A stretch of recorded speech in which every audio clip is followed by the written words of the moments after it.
Welcome to West Virginia Uncommon Place. Today I have Harrison Barron with me on this podcast, and he is a social media selling expert.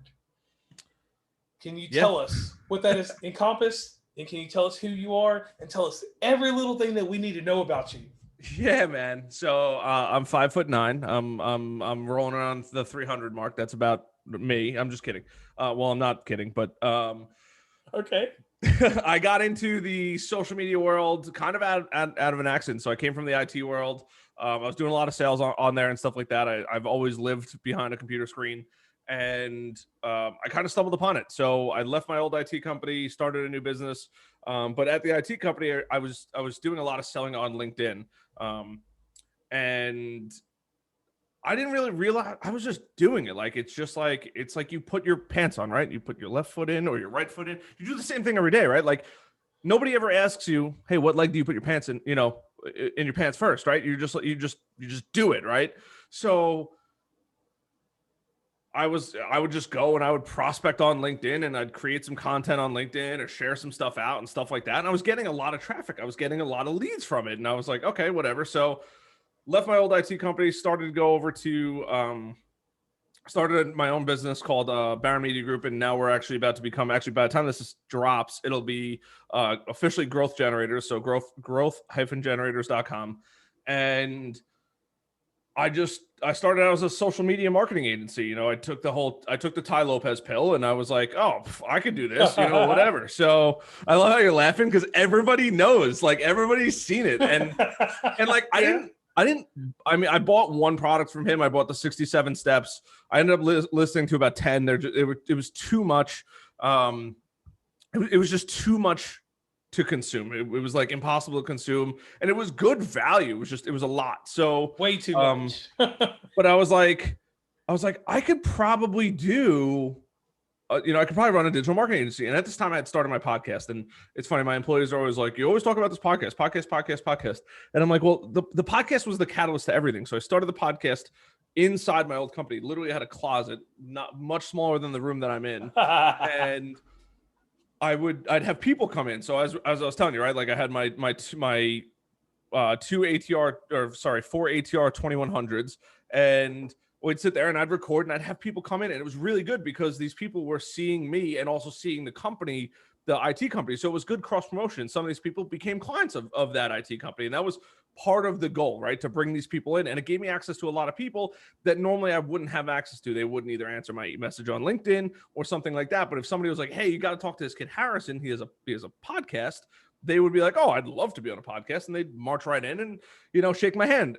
People I could never get access to. Like one of my homies, this guy, Brian Karp, he sold 200 and, oh God, I'm going to screw this up. 240, 250 houses last year, something like that. Whoa. So yeah, the dude's like a savage. I think he's number one in the company.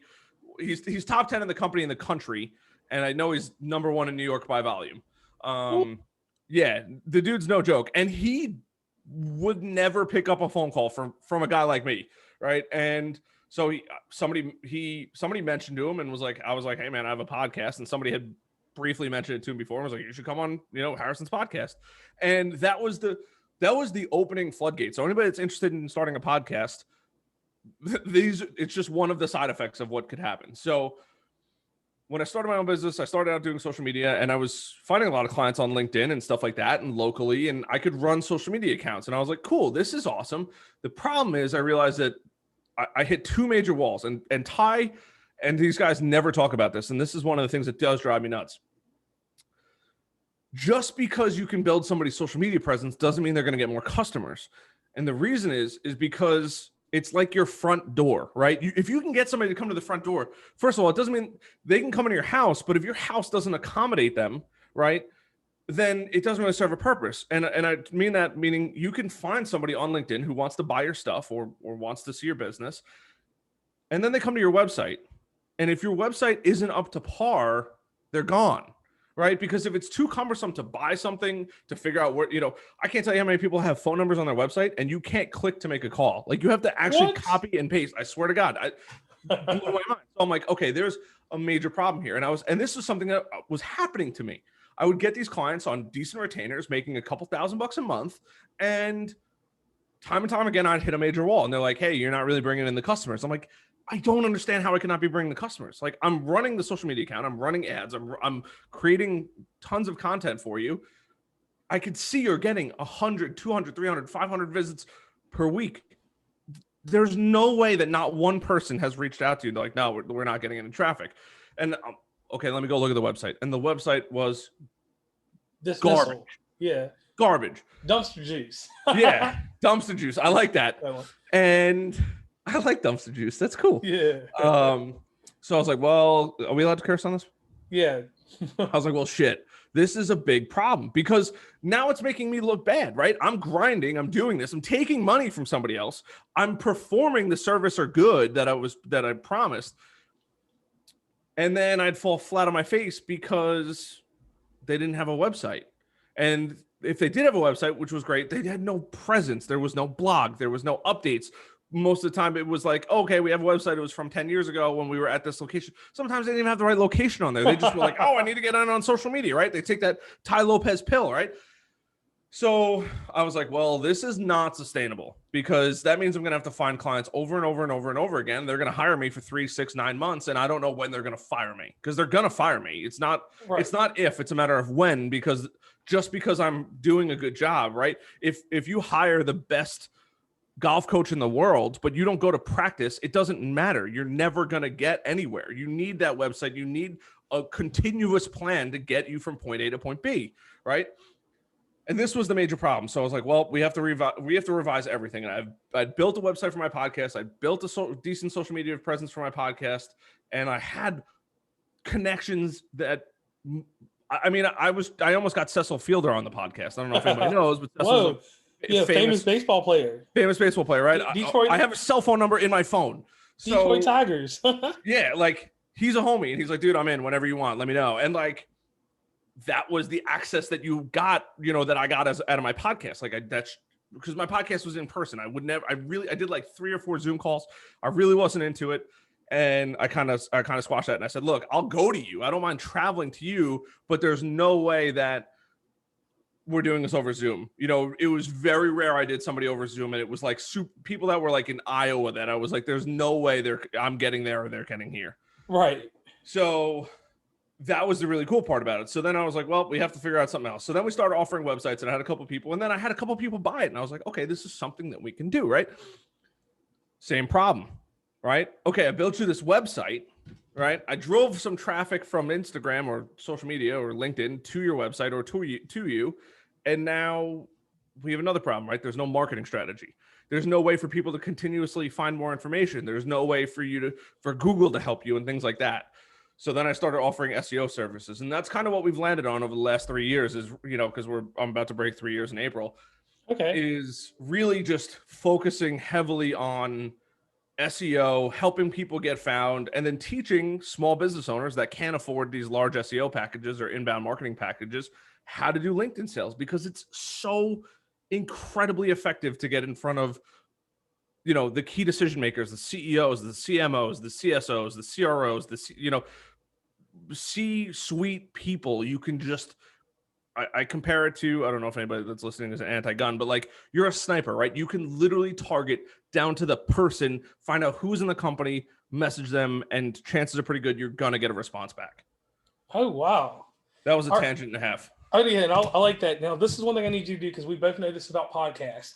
I need you to plug everything real fast because people skip through the podcast. Yeah, man. So my main digital marketing agency is Growth-Generators, especially by the time this drops. That's going to be, the website's just about done on there. So definitely go check that out. And the LinkedIn course, and I'm putting together a podcasting course. So if you're interested in starting a podcast or anything like that, or you're interested in getting a hold of business owners and stuff like that. And it's not just for, the business owner starting a small business. Like if you're a salesperson, I've had people go through this course. This is a total shameless plug, but it's so cool to hear this from people. They go through this course and they go from being the bottom man on the totem pole to, top 1, top 2, top 3 in the company as far as sales, because they just learned how to use social media. It's not that thing like, it's not that thing. It's not that tool in the kitchen. You're like, oh God, this is what the pros use. No. Like anybody can do it. It's not that hard. So if you want to find that stuff out, go visit my personal website, harrisonbarron.com. Okay, and I like that.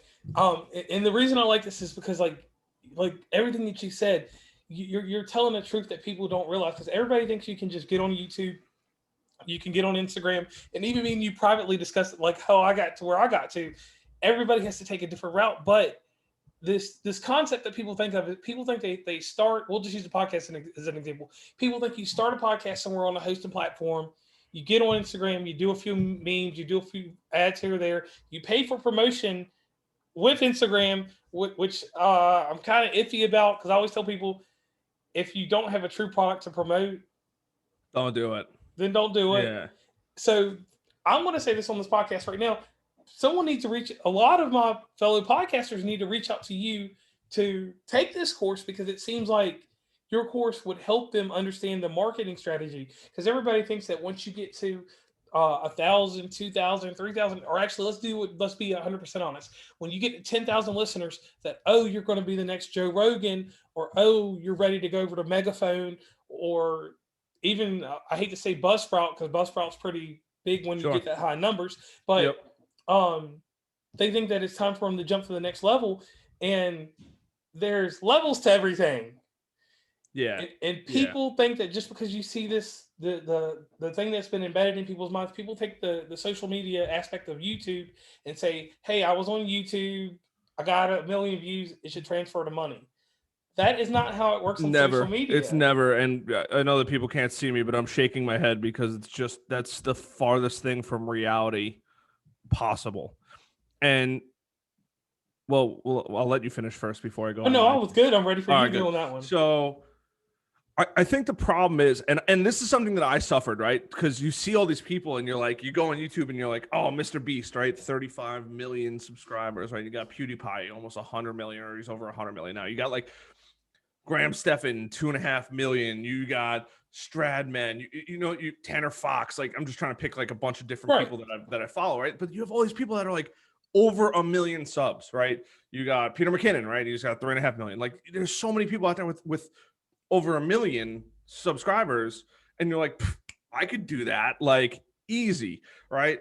And it's the same thing with the podcast. Like, my podcast literally started on a whim. Like, my old podcast was called We're Live with Cam and Harry. It was just my buddy and I. We started literally in my bedroom, and I didn't know shit about podcasting. I mean, I plugged 2 USB microphones into a computer, and the computer was like, what's going on? Because it didn't register that 2 different devices. It registered 2 of the same. It was a disaster.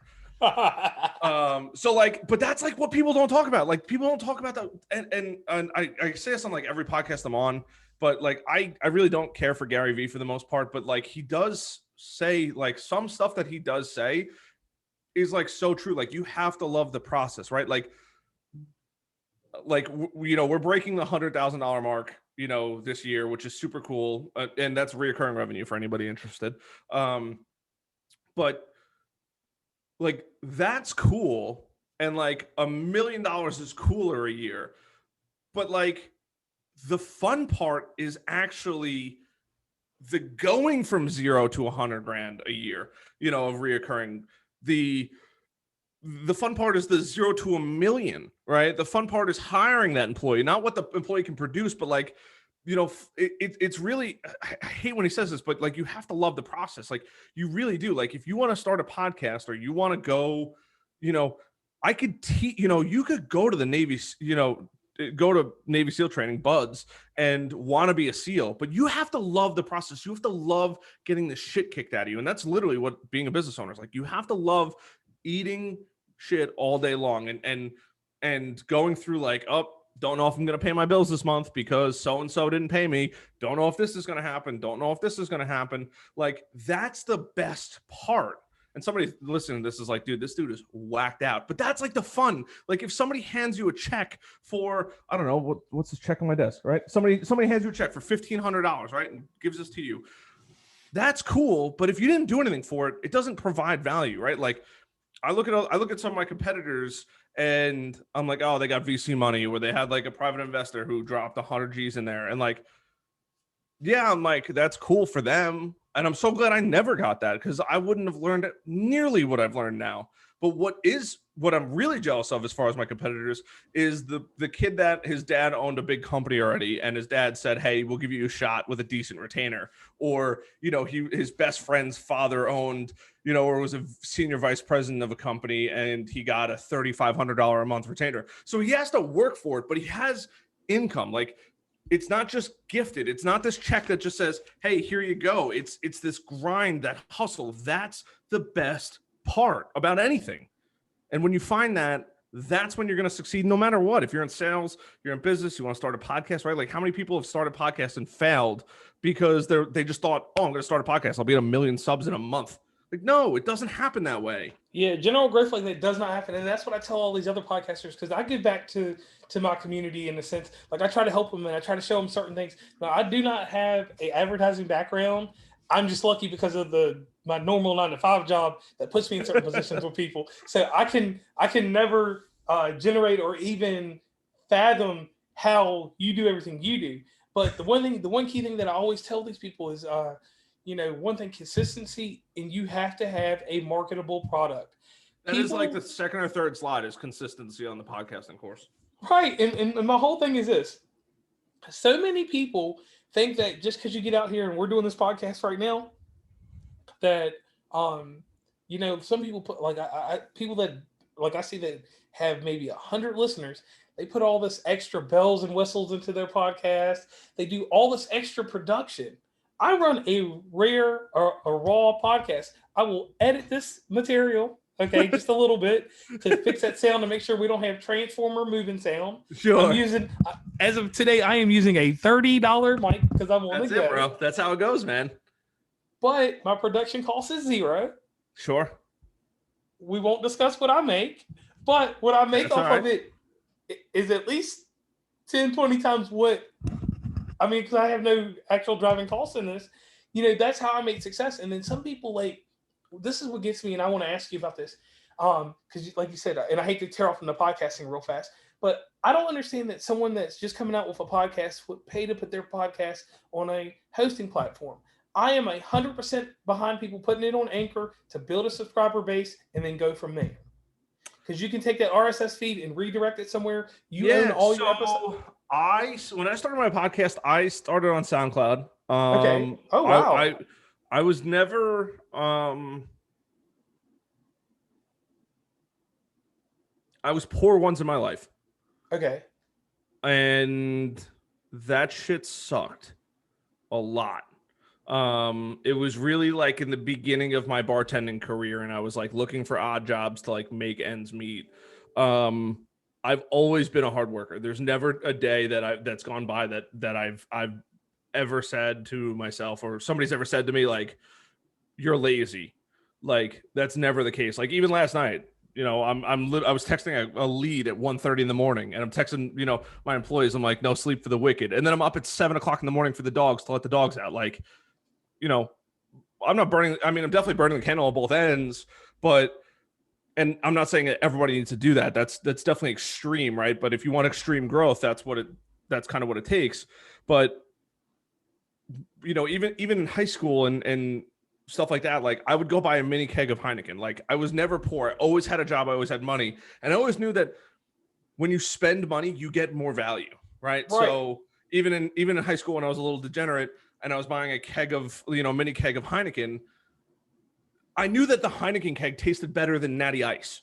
And for the $7 more it was going to cost me, it was a no-brainer, right? And so that was kind of the mentality with, well, one, Anchor wasn't around, and then two, a lot of these platforms weren't around, because now I've been doing my show for almost 4 years. Yeah. 4 years. But, a lot of these platforms weren't around. So you had to go find, you had to ghetto rig Bluehost or something like that. Like, it was like jerry rig, because nobody had a full podcasting platform. So I went on SoundCloud, and I was like, $15, like, whatever. That's whatever 15 times 12 is. $200 a year. I'm like, that's $200 a year I will pay for the rest of my life. It's kind of like buying your own domain name, right? Like, if you buy like, I tell everybody, I'm like, you're insane if you don't buy your name.com, right? harrisonbarron.com. blows my, even if you never build a website, just count that as $20 gone every single year for the rest of your life, because you don't want somebody to say, hey, wilbertsparrow.com is now going to be a porn site or a trash talking site or this, Yeah. or, you know, whatever, a gambling site, or, you know, whatever it is. Like, you don't want that to happen. So that was one of the things. I'm like, this is $15, this is $200 a year, whatever it is, forever. Like, there's no end to that. Like, I will have my podcast for as long, and I tend to reinvest now that my course is kind of coming to an end as far as me building and stuff like that, to do a massive relaunch. I'm getting, you know, a Rodecaster, you know, a full Rode setup. What is it? The Rode Procaster is one of the items that I'm going to be getting. But here's one thing I want to say about what you're talking about. But here's a difference in what you're doing than what these podcasters are doing right now.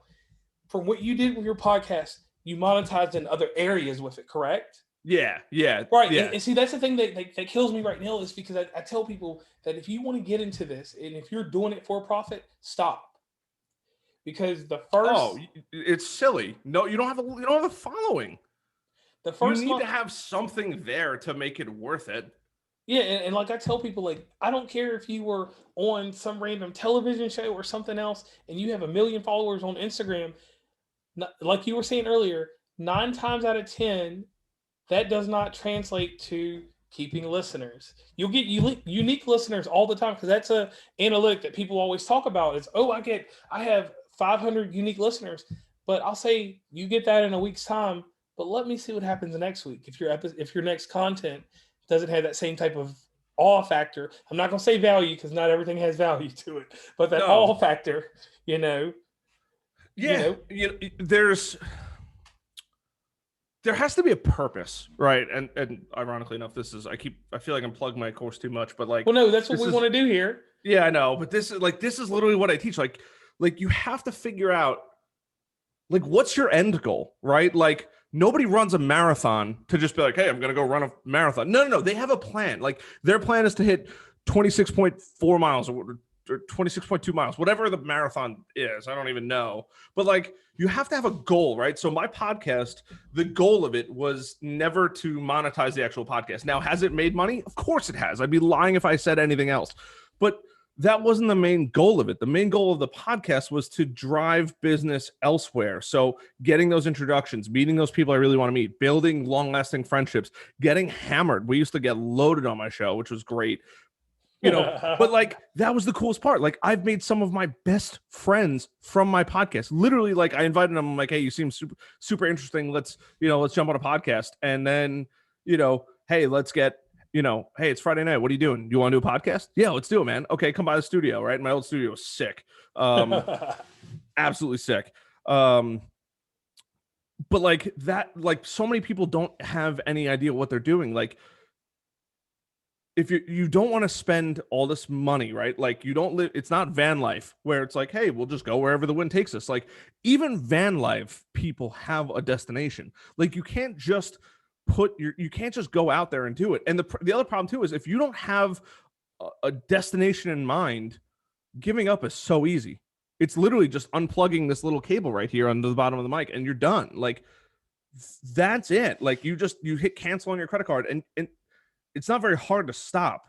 The hard part is keeping going and knowing where you're going and knowing where it's taking it, right? Like, loving the process. Joe Rogan, when he started his podcast, like, I don't know how many people actually listen to his early episodes, but like, if you listen to his early episodes, they had garbage. What is it? Sewer something? Oh, what was it? Oh, sewer slime, slewer. I forgot. Hold on, it slipped in my mind. Oh, because nobody remembers the old episodes. Sewer juice, I think it was. Like, you know, he had sewer juice audio quality. Like, it was trash. It was absolutely awful. But like, as time went on and people started to enjoy his stuff, like, his destination was fun, right? That was the goal of his podcast, was to have fun and hang out with his friends. And that's kind of where my podcast started. But my destination was a little different. It was to build those relationships. It was to have fun building relationships. So many people, no matter what journey it is, like, hey, 4 out of every 5 businesses fail in the first 5 years. Yeah, because everybody has ADHD, especially now more than ever. Like, I have customers, because we build websites for people. I have customers that are like, oh my God, can we do this? Oh, and can we add this? And can we add this? And I want to do this. And can we sell this? And I know how to do this. And I know how to do this. And it's like, this is the biggest problem. Actually, ironically enough, my little brother ran into this problem as well. And by the way, feel free to cut me off because I know I'm going on a ton of. No, keep going. This is the stuff that gets me super fired up. But like my little brother, he was trying to get in real estate, and he's 21 now, and he just got his first real estate deal done. Took him 2 or so years, right? But he had a major identity issue, and that identity issue was, somebody came up to me and they're like, "Dude, what does your brother do?" I'm like, "What do you mean? What does my brother do?" I'm like, "He's trying to get into real estate, but he's doing a million other things," and that was the problem. He's trying to do a million other things, and the problem is he was very vocal about what he was trying to do. So he was, I'm going to start a YouTube channel. I'm going to do this. I'm going to surf, and I'm going to teach surfing, and then I'm going to go be a captain on a yacht, and then I'm going to go do real estate, and then I'm going to go do this. I'm going to go do this. And you're like, dude, what are you doing? Like, if you talk about Gary Vee, right? Gary Vee, we all know Gary Vee for 2 things: VaynerMedia and WineLibrary.com, right? That's his 2 big things that he pushes. I don't even like watch the guy anymore, and I still know that, yeah. Right? Grant Cardone, he does one thing: sales training. That's it. Tony Robbins, what does he do? Changes people's lives. Like, the people that have it dialed in, right? What does Apple do? They provide innovative devices for people that are looking to progress in their life. That's literally what they do. Right. All like everything I own. You don't see Apple making tread climbers. You don't see Apple making, sneakers. Like, it just doesn't happen, right? What does Nike do? They make fitness apparel. You don't see Nike TVs anywhere. No. You have to figure out what you're doing. So he had a major identity crisis, and he's starting to resolve it and tone down what he wants to do. But like, I see customers all the time, like 4 out of every 5 businesses fail because they're like, they get this high on what they're doing. And they're like, oh my God, I'm being successful. I bet you I could go do this. And then they fail at that because they spent 10 years doing this. And then they want to do this on a whim. And then this gets neglected, and then they both fail. That's literally it, right? What does Walmart do? Walmart provides a great product, a great service at an extreme convenience. That's what they do. Like, are Walmart's products the best in the world? No, not at all. But are they fairly priced? Yes. Are they extremely attainable? Yes. Are they located all over the place? Yes. Do they ever give you a hard time about returns? Almost never. Right. What does Costco provide? A membership service where you can get exclusive deals on large quantity products. That's what they do, right? Yeah. They have the biggest pizza chain in the world off of selling products, right? Like, but they're not known for pizza. They're known for their membership. Like, so many times people just, they're all over the place. I want to do this. I want to do this. I want to do this. I want to do this. It's like, pick one. Go be a millionaire in one thing. And then when you're a millionaire, or you're super successful, or you have your company on autopilot and you don't need to do anything, then go dabble in other things. Yeah. And even what? And I was going to say, the only company that can do that is Amazon. Yeah. I mean, but Amazon, but it has, it's right. One section of it is on autopilot. So now it can go do other things in different areas, right? So it can build Alexa. So, it can build rockets. Same thing with SpaceX, right? Like Tesla. That's what it is, right? What does Tesla do? It provides electronic vehicles that now offer self-driving, right? Yeah. And then they got really good at that, and they're kind of in autopilot, and he has all these engineers that do this, that, and the other thing. Meanwhile, by the way, talk about loving the process. Elon slept in his warehouse, I think, for 2 months straight to figure out a major issue that they were having with Tesla cars a couple years back. So when people are like, oh, yeah, but, look at Elon. Yeah, that motherfucker slept in his sorry, I cursed. But it's cool. that dude slept in his warehouse on the ground. His employees bought him a bed. Dude's a multimillionaire. His employees bought him a bed so he would stop sleeping on the ground. And he owned the company. Love the process. Now he can go build rockets. He can go have fun. He can go do whatever he wants now. Like, love the process. Figure out what you're really good at. Stick with it. So if you're going to do podcasting, you should live, breathe, and die podcasting. You don't have to listen to everybody's podcast, but like every single thing you should do should be working every single day a little closer to that goal, right? I can't tell you how many, I'm doing this in air quotes. I know nobody can see this, but like entrepreneurs or wannapreneurs or like fakepreneurs are out there because they're like, oh, I'm a social media expert today. Well, what were you yesterday? A Bitcoin expert? Yeah. Were you a real estate investing expert? Like, what did you do yesterday? What do you plan on doing tomorrow? Or is tomorrow going to be Forex? right? Like I'm having a conversation with one guy. He's like, oh, look at this. You can make money on autopilot with Forex trading. He's like, you just put your money in, then you get money out. It's insane. Bro, if it was that easy, why isn't everybody doing it? Right. And why did you only put $500 in? Is that all you have in your bank account? Because you are a wantrepreneur and you can't keep to one thing for a long period of time? I like that. I like that that right there. Because yeah, like I tell people, for instance, one thing I do in promoting other podcasts, right? I tell them 100% straight up, I am not an authority on anything. If your podcast has decent quality or something that I feel, is great or innovative in certain areas, I will talk to you privately about that. I won't broadcast that to the world, but I will give you a little attention, put it on my Instagram story. Sure. And I get a lot of submissions, and obviously with my job, sometimes I have to drive places. So I may have sometimes I had a 10-hour commute to Maine one time. Sure. Or 13-hour from here. 13-hour from here to Maine. So obviously I had a lot of time to listen to podcasts. Sure. So I did. I told some people this and that and things like that. But I made sure that I wasn't like giving them. I didn't give them advice. I was like, this sounds good here, this, and that. But I didn't say you should take this sound and do this or that to it. Sure. We'll let them figure that out on their own. So before we get completely off topic, because this has been an amazing podcast, inside your classes, yeah, what we always love to do on podcasts is get a little bit inside these courses. Could you name a few courses and how you integrate that into people's social media? Yeah, man. So I have two main courses. So I have a LinkedIn training course, and which teaches people really how to get in front of find, locate their ideal target market, and ultimately reach out. So, honestly, and I'll give you guys some secret tips that I reveal in there, right? Like, LinkedIn is just like Facebook. It's slowly catching up. It was the neglected child when Microsoft bought it for the last, 5 years or whatever it was. And now Microsoft is like, holy shit, we spent $28 billion. We should probably spend some time on fixing this thing. So, but the cool part is like on LinkedIn, there's groups that you can go into, and people are still using LinkedIn like the group feature isn't broken, which is phenomenal. Because if you want to get in front of let's just say technology people, right? You want to get in front of IT people, right? If you just type to LinkedIn information technology, right? We're just going to type in information technology, and the key thing is in groups, right? Information technology, fintech, blockchain, Bitcoin innovation, right? 398,000 members, focused around IT security audit and GCR, 83,000 members, right? Chief information officer, CIO, network, technology jobs. Oh my God, where do you think all the CIOs are hanging out online? In those goddamn groups.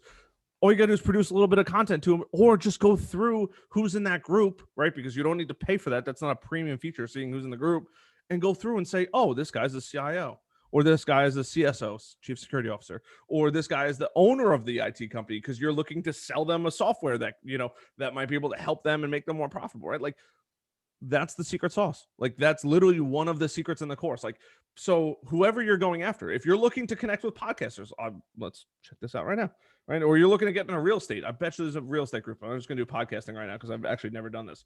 Okay. So if you type in a podcast on LinkedIn, there is groups. So podcast placed by IGLU Radio, 1,700 members. Small business network and entrepreneurs. Digital marketing coach, social media, SEO, startup jobs. Okay, could be interesting. Social media, tech news, and the Chris Voss Show podcast network, 131,000 people. Right, those are your ideal listeners. Like, find the person. Right, there's these giant.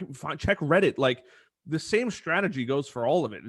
It's just the strat. I just teach a strategy for LinkedIn, but like the digital marketing podcast. Right, I bet you that they're all digital marketers. So if you're selling a software, chances are pretty good you want to go in there and message all 3,600 people in there. Like, people think I'm teaching like brain science. I'm just teaching you a different way to think on, podcast game consultant. Like, I don't know what that is, but like, go check it out. Go spend, people are like, well, that takes time. Well, obviously you can't go to the gym for 5 minutes and expect results. You got to spend a couple hours, bro. You got to do it 3 to 5 days a week. Like, that's what building a business is. You got to dump time, energy, and effort. And then there's working on the business and working in the business. So if you're looking to use LinkedIn, right?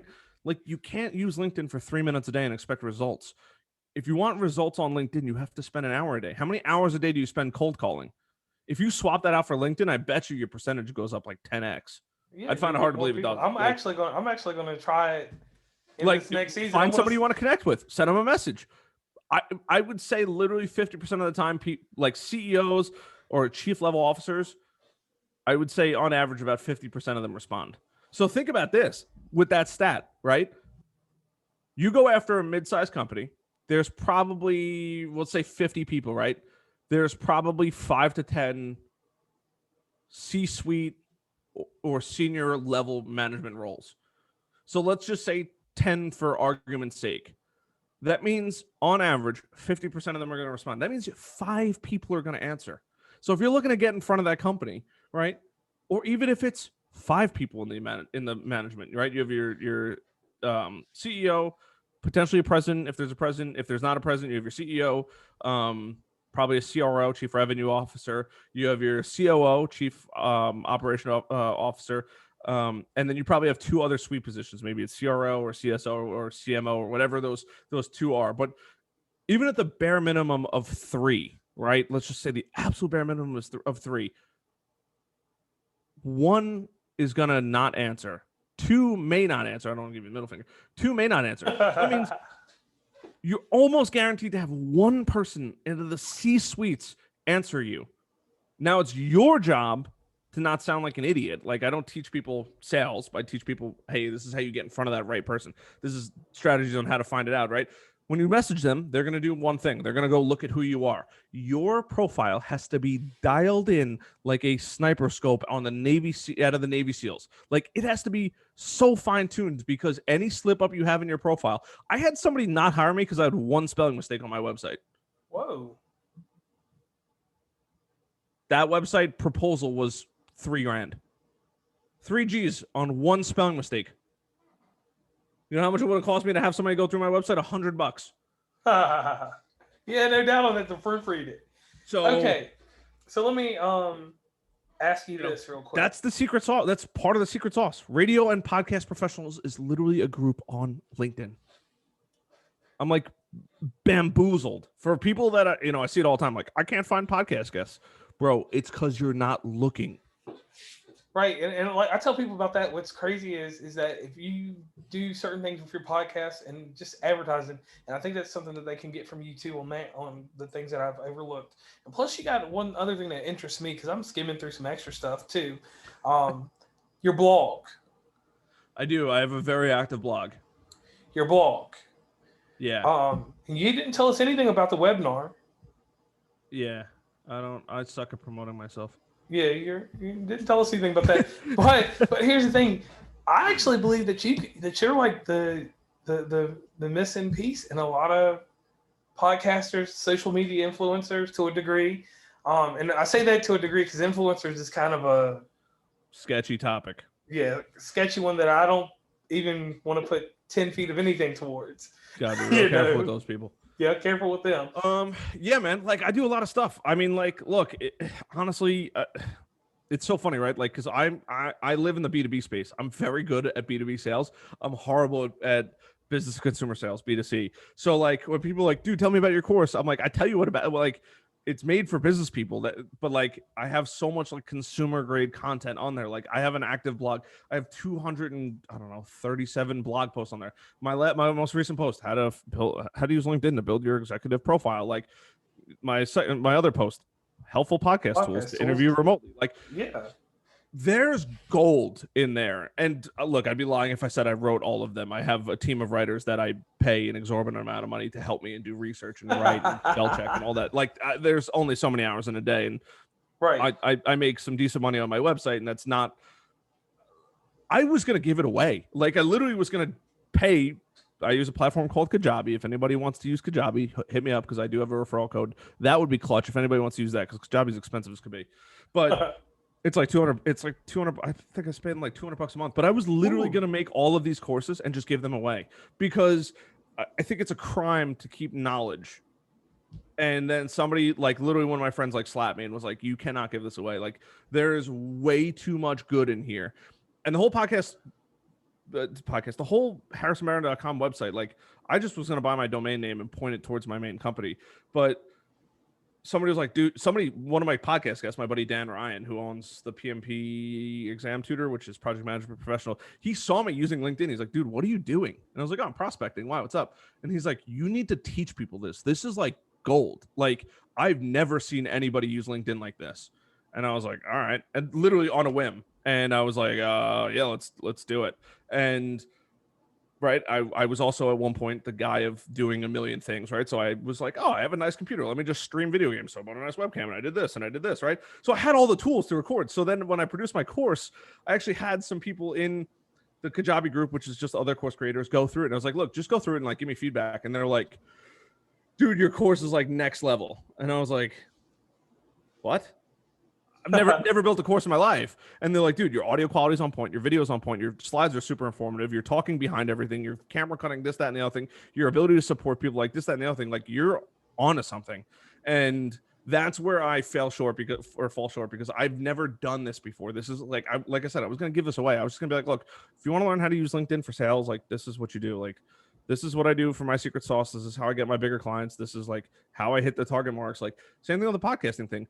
When I first started, I didn't know what an XLR connection was, and nobody was really creating content 4 or 5 years ago about podcasting because it was the black sheep. Nobody cared about it. Like, YouTube was the hot thing. I mean, YouTube still is the hot thing, but like, didn't know what an XLR connection was. Barely knew what a mixer was. Like, didn't know the difference between a dynamic and a condenser mic. Like, didn't know what vented power was. Didn't know special effects. Didn't know panning. Like, didn't know compression. Like, there's so many things that go on in a podcast. Like, I literally was like, there's nothing about this, and somebody was like, dude, why don't you have 100 and something episodes on your podcast? Like, you've interviewed maybe not famous people, but like famous people in the area, like people, the guy Brian Karp, who's a good friend of mine.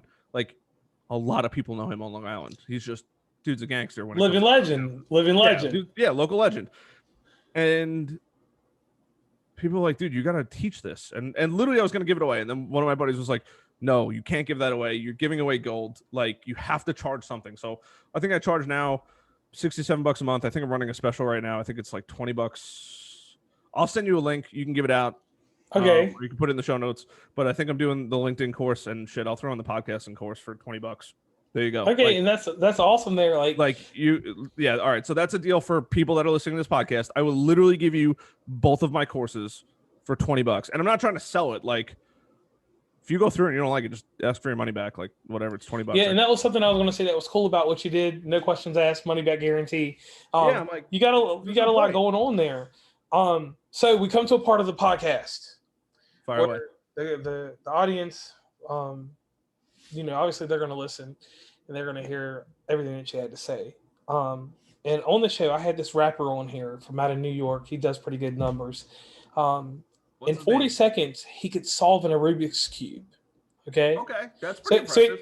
So he had some kind of crazy brain power that I would just use for one of the world's problems or something. I couldn't even fathom having that kind of intellect, and I don't really know what you use that for. Had another guest that she doesn't like the sound of cans opening, like soda cans in commercials or anything. She can cause a wreck with a car if she hears it on the radio. God. Harrison, it is your turn to either tell us a secret that you have or a secret talent, because everybody has something. And I'll give you a moment to think about this, because I'll tell you something about me. I have no talent at all. I'm not the Mr. Talented Ripley. I have one thing about me that just drives me nuts. I hate the root vegetable beets. I will eat parsnips. I will eat rhubarb. I will eat any other type of root vegetable you give me.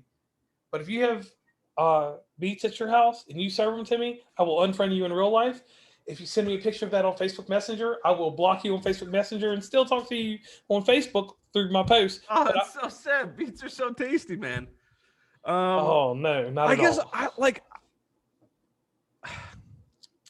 When I first started my podcast, I kind of committed to like an open lifestyle. And like, I really don't have any skeletons in the closet. So if anybody's like digging on me, like, good luck finding anything. Like, I live a very open lifestyle. Like, I tell everybody pretty much everything. I would say I have a couple different things that I really like. I don't know if they're secrets, because like I said, I like live this super open lifestyle, but like, I shoot archery. I love archery. Archery is super fun. I love guns. I love fast cars. I mean, I'm sure most people do. I would say I'm definitely above average as far as a cook. I went to culinary school. Actually, that's probably something most people don't know. I did go to culinary school. Okay, see, that's right there. And I can curse, you said, right? Yeah. I fucking hate black licorice. That shit's gross. Yeah, That see, stuff is like something like disgusting. that. Yeah, like black Like- licorice is a waste of candy. But yeah, facts. I mean, it's disgusting. I don't know how people eat that. And I don't know how people eat Dr. Pepper licorice. Like, what is that? Oh god. Only Dr. I mean, Pepper? that's kind of like my thing, and that I guess the only other thing that I have, like, as far as like I don't want to say skeleton in my closet, oh my god, that you are not kidding. By the way, the 4 flavors that Lay's came out with, like the pork carnita tacos and pizza and Louisiana hot chicken, are disgusting. While we're on food, I did try all 4 of them, and they were all gross. Do not buy them. Don't waste your money on them.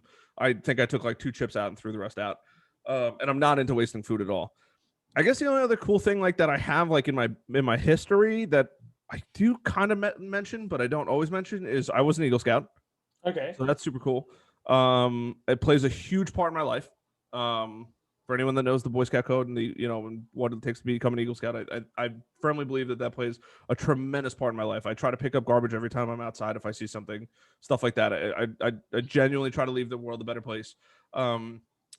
And I'm a volunteer fireman. So, okay. It's not like it's hidden. I mean, but like I genuinely love that. I don't do it for like the pat on the back or anything like that. Like I do it because I love it. I do it because, I would say like most of the people in the military, like I have a lot of military friends, like they don't do it for the fame. They don't do it for like the, hey, thanks for your service. Like I do it. You do it because you want to do it, and you do it because it's the right thing to do. And that's, I try to do everything, the right way. I'm starting to get emotional now, but like, that's how I live my life. All right, there's my secret, right? I try to do better every single day. Like whether it's for somebody else or for the planet or whatever it is, I try to leave the world a better place every single day from when I wake up to when I go to bed. Okay, and that's commendable there. So okay, so once again, can you plug everything for the audience so they know where to go to find you, where they can find you on social media? Because we always people like to hackle and people like to do good, so you got to take both the good and the hackle. So yeah, I mean, look, you could go on Instagram, tear me up, Harrison_Barron. I mean, I'm totally cool. You could roast me, like I don't care. Like I'm a portly fella, right? 5'9", pushing 300. Like that's who I am, right? Like who am I gonna, who am I kidding? I started the podcast off with that. Might as well end with that. But like, I got nothing to hide. HarrisonBarron.com. Come check it out. I mean, that's where I'm like super active on my own personal stuff. You'll see the podcasting course will probably be live by the time this goes live. So look, if you want, check the show description. I'll give everybody on this that's listening to this, $20 for both my courses. This is like, I've never done a deal like this. But I just thought about it while we're on here. But that's that. If you guys want to go buy it. If you guys can't afford it and you want to take it, send me an email and I will literally give it to you. I'd rather see you succeed than me make $20. So that's that. The other thing too is Growth Generators. That's my main company now. It's coming from Barron Media Group to Growth Generators. We specialize in SEO, website development. We're actually about to become a web. Actually, by the time this airs, I probably will be a Webflow partner. Okay. And that's really what we do. And then I have one side project, right? Everybody's got a little side project, as if I didn't do enough stuff. If you guys want to check out and learn some stuff about bourbon and cigars, I happen to love both of those. I also have another website called bottleandash.com. Okay. It's like in the infancy stages. So like for anybody that's like about to tear me a new one, like chill. It's like neglected as could be, but I still try to create content on there and and that kind of stuff. All right, Harrison Barron, I want to thank you for coming on West Virginia Uncommon Place. Thank you very much for being on here. Like, dude, thanks for having me, man. This is a great podcast. I had a blast. Yeah, we'll definitely do some more connecting because you still got more things going on, and dude, next thing you know, you're going to be coming back and your podcast will be jumping back up again, correct? Yeah. Podcast will be going live probably in the next coming weeks. Like I said, I'm doing a whole new Rode setup. I'm getting a Rodecaster Pro podcast production studio. I'm getting the Rode Pod mic. This is like the all-in setup before I upgrade to the SM7Bs. Okay. For anyone that's listening that doesn't know what the SM7B is, that's like the holy grail of microphones in the podcasting world. Yes, it is. That's where I hope to be one day. But once again, I want to thank you for coming on, and we will definitely have to do another podcast because you have way too much content just for this little small episode. Okay. Sounds good, man, dude. I'm always in. All right. Thanks.